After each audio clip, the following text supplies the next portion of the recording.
हिंगोली जिल्ह्यात पावसाचं अक्षरशः थैमान पाहायला मिळतंय। शेकडो हेक्टर पिकं पाण्याखाली गेली। वसमत सेनगाव तालुक्यामध्ये पूर परिस्थिती निर्माण झाली, तर पुराचं पाणी शेतामध्ये शिरल्यानं शेतकऱ्यांच्या शेती पिकांचं मोठं नुकसान झालेलं आहे।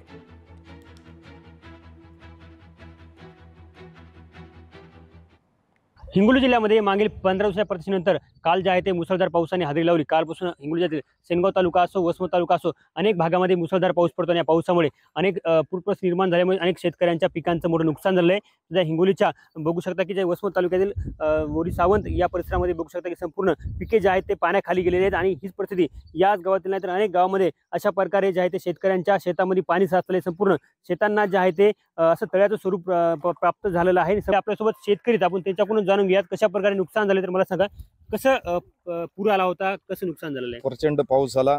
आधी आमचे पिकं पावसाविना करपत होते आणि आता पाऊस असा झाला की प्रचंड झाला, तर आमचं बरंच नुकसान झालेलं। या ठिकाणी रोड असल्यामुळे एक छोटीशी नळी आहे, रोडचं वगैरे काम मंजुरी झालेलं नाही आणि तेच कारण आहे आमच्या शेतीला आमच्या दरवर्षी अशी पिकं जात नाहीत।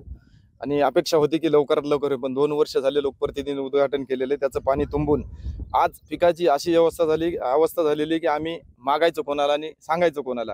कशा प्रकारे आपल्या शेतीचं नुकसान झालं, काय मागणी सरकारकडे?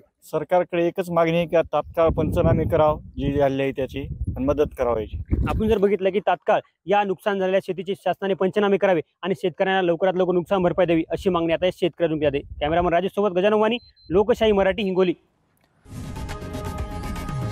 लोकशाही मराठी, ऐका, पहा, जागरूक रहा।